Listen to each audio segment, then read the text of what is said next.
Kita semua kan sering banget ya ngelihat konflik antara Amerika dan Iran itu kayak adu kuat militer, siapa yang paling canggih senjatanya.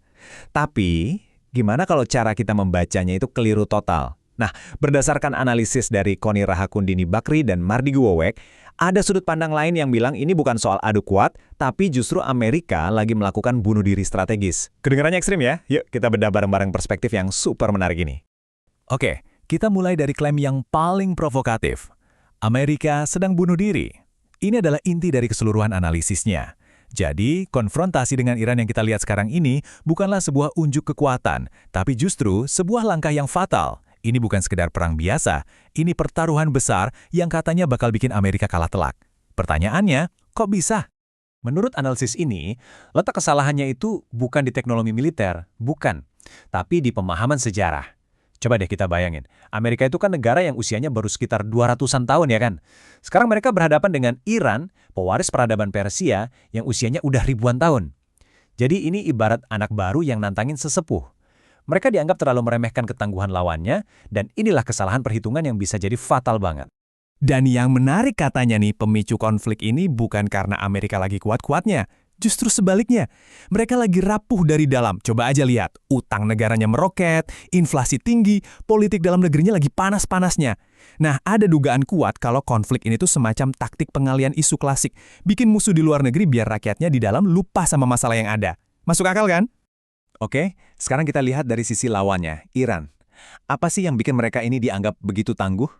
Jawabannya, menurut analisis ini, simpel aja. Iran itu bukan cuma sekedar negara, mereka adalah peradaban. Puluhan tahun mereka diisolasi, dikucilkan, tapi bukannya hancur, mereka justru ditempa jadi makin kuat. Tekanan itu udah jadi makanan sehari-hari buat mereka. Coba lihat timeline ini. Lebih dari 47 tahun, hampir setengah abad loh, Iran hidup di bawah embargo. Harusnya kan mereka lumpuh ya, tapi yang terjadi justru sebaliknya. Sanksi itu malah jadi cambuk buat mereka jadi super mandiri. Nggak bisa beli dari luar, ya udah kita bikin sendiri. Dan puncaknya, ya ini, mereka sekarang bisa bikin teknologi militer canggih sendiri.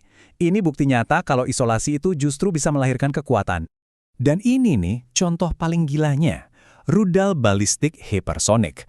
Kecepatannya 15 kali kecepatan suara, bisa bermanuver, dan dirancang supaya nggak kedeteksi radar. Artinya apa? Artinya sistem pertahanan udara super canggih kayak Iron Dome atau Patriot itu bisa jadi nggak berguna ngelawan senjata ini.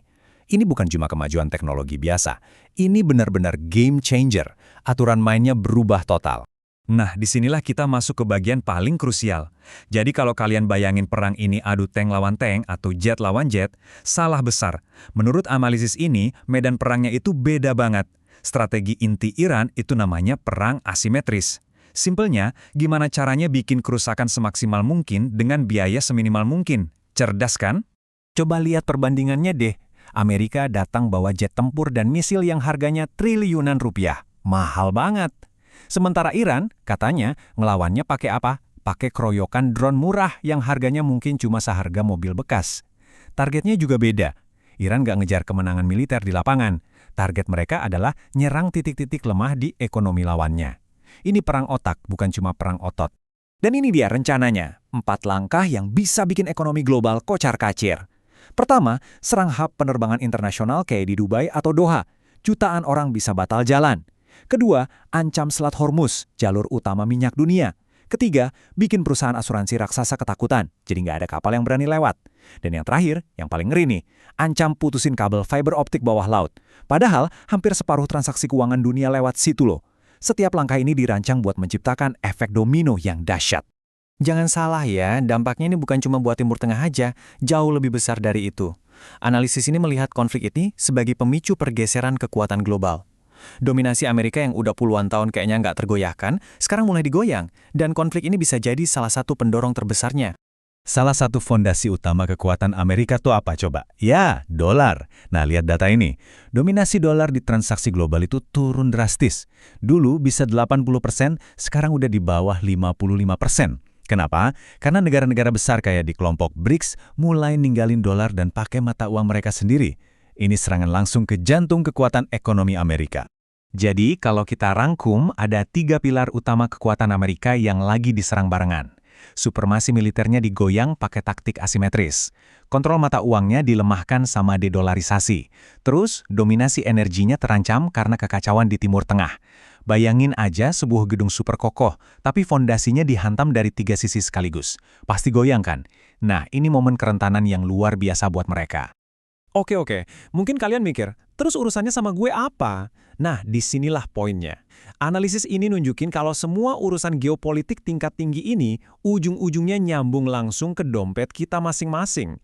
Ini bukan lagi berita yang jauh di sana, ini soal nasib ekonomi kita semua loh. Ini angka yang perlu kita waspadai. $150.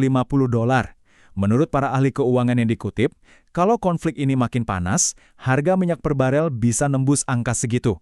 Dan kalau itu sampai terjadi, siap-siap aja, krisis ekonomi global bakal datang. Angka ini bukan lagi spekulasi, ini skenario krisis yang sangat mungkin terjadi. Gelombang kejutnya bakal terasa langsung, khususnya buat kita di Indonesia. Katanya, setiap harga minyak naik $20 aja, rupiah bisa anjlok 1.000 poin. Artinya apa? Ya artinya semua harga bakal naik. Harga bensin di pom, harga mie instan di warung, sampai harga obat di apotek, semuanya bakal kena imbas. Tapi, di tengah semua prediksi suram ini, ada satu hal yang mengejutkan. Analisis ini justru menunjuk satu wilayah sebagai zona aman yang potensial. Dan tebak di mana? Asia Tenggara, wilayah kita. Ini pergeseran yang nggak disangka-sangka ya. Di saat dunia lagi kacau, stabilitas justru ditemukan jauh dari pusat-pusat kekuatan tradisional. Nah, ini yang jadi bahan renungan buat kita semua. Di saat raksasa-raksasa dunia lagi sibuk berantem dan saling sikut, mungkinkah justru tempat-tempat yang tadinya nggak terduga, seperti wilayah kita ini, yang malah jadi tempat paling aman dan penuh peluang? Ini pertanyaan besar yang jawabannya mungkin akan menentukan arah masa depan kita bersama.